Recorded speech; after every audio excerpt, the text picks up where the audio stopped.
Okay, so what we talked about previously was job costing, and job costing is unique jobs, right? So we're talking about, we talked about maybe even doing services, like accounting services could use job costing, or building a custom car, or building a custom guitar. All those could be using job costing. But process costing is looking at, what if we need to make a high volume of goods that are all pretty much exactly the same.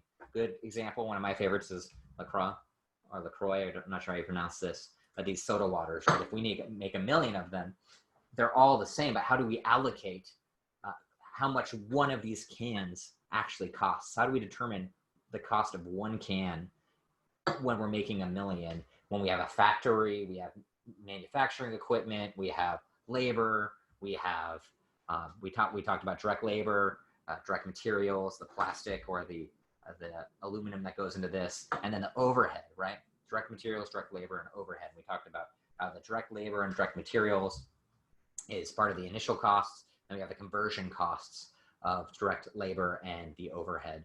And so we learned about some of that terminology, but we're going to talk about how you can go about determining the cost of one can when we have a huge process to make millions of the same good. So that's the learning objectives here. We're going to explain what process operations are and why they differ from job operations. So the process, think about LaCroix or Coca-Cola, and then job order, think about custom cars, custom guitars, or custom services. Define and compute equivalent units. So we'll talk about what that means. Describe accounting for production activity and preparation of how, so we're going to describe how you would account and figure out the cost of one unit and the cost of our total production of the entire batch. And then describe FIFO versus LIFO. We remember those terms from financial accounting. We'll have the same with process costing. And then we'll discuss some other aspects as well, analytical and procedure, like comparing processes and job order costing from an analytical approach, and explaining a hybrid costing system using both approaches, and then procedural recording the flow as journal entries and in the financial statements. So let's just talk about one. What are the differences between process operations and job order operations? So what's the difference between process costing and job costing? Process operations, again, think LaCroix. I probably drink, if I have a 12-pack of these, I could drink these in a day. They're so easy to consume. But so thousands or millions of these are made.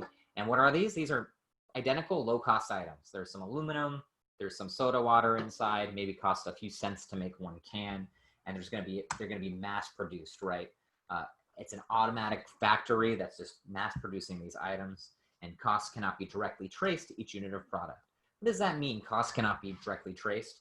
How can I determine the guy or lady on the manufacturing plant, on the production line? How can I tie his wages to one can of soda? I can't directly trace those costs. It'd be very difficult. Or the aluminum. I can't determine what sheet of aluminum went into making this can, or the exact identification on soda water, right? There's no direct tracing of costs. Well, in job costing, we could directly trace a lot of those costs. We could determine, oh, we know Jamie worked for 10 hours on job A, like we talked about in the last series. These are a series of repetitive processes, a lot of times just machine processes. And then each process applies direct labor, direct material, and overhead to move towards completion. So that's the idea, that we're using these inputs to create some kind of output that's greater than the inputs separately. And then the final process produces a finished good, can of soda, that is available for the consumer. So that's the difference between process operations, the LaCroix example, versus making those custom guitars or custom cars, the job process before. So process operations are going to use a lot more estimates, and we're going to be talking about building those estimates in Chapter 3 and Chapter 4. Chapter 3, a lot of those estimates are allocation estimates. We're going to be talking about equivalent unit production methods, and then we're going to be talking about activity-based costing in Chapter 4. So let's compare them. Comparing a job process to comparing a process system to a job order costing system.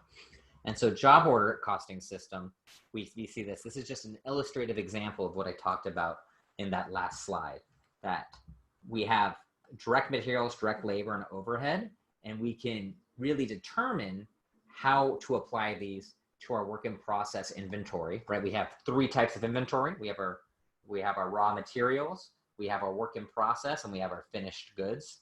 And we add direct labor and overhead to our raw materials to make work in process. We add direct labor and overhead to work in process to make finished goods. And that direct labor and overhead, that's why it's called conversion cost, because it converts the products to the next bucket of goods. And the finished goods are inventory, which we sell to our customer. That becomes our cost of sales and revenue. But how is that different in the process system? Process, we can't independently apply these to jobs. So what we'll do is we determine an allocation basis based off of equivalent units, and then we apply all of them based off of that to our work in process based normally on department. So the work in process inventory for the core department here compared to a felt department, compared to an inventory packaging department. And this is to make tennis balls. This is the example where we'll have these different departments that will allocate each of these costs to. And then we have to figure out equivalent units of how much of these materials, direct labor, and overhead go into each of these departments, because we can't apply it directly to a job. And that's what makes it more easier in some ways. If you think about it, we're just doing an estimate. We're not actually directly tracing. So it's a less onerous from a true process perspective. If I'm a company making 1 million unique jobs, I have to track each one of those unique jobs. This can be very challenging. But from a process system, I just have to allocate and understand that flow of allocation. So from a process, it's actually more simple, but from a theory standpoint, it's a little more difficult. So transferring costs across departments. So how do we determine how much cost went into forming the rubber cores for the balls, to then covering them with felt, then packaging them? And so we'll have these transfers within work in process on our balance sheet. So in here, we'll have work in process inventory felt department. And then credit the core department. So as we build the rubber cores, eventually they'll be transferred to the felt department. So we have to credit them from the core department and debit them, the debit increasing inventory, to the felt.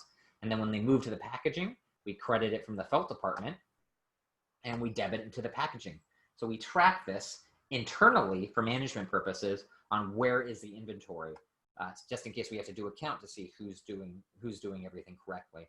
If I'm in the packaging department and my boss comes to me and says, hey, why are you low on inventory? I can say, well, we only received this from the felt department. And then the manager can go in and determine, okay, who dropped the ball here, pun intended, but who here lost inventory or didn't meet their quota. And so this way we can transfer between departments and see efficiency. And eventually we'll get to finished good inventories when we're at the end of the process. So we package, we credit the work in process, and then debit the finished goods. From a financial reporting perspective, you won't see this. This is just for internal reporting. From financial reporting, you'll just see work in process if it's material, and sometimes you'll just see inventory in general and then maybe a breakout. But for our internal management, it's important to track how it's flowing by department. So I'll stop here for any questions before we go into defining equivalent units. So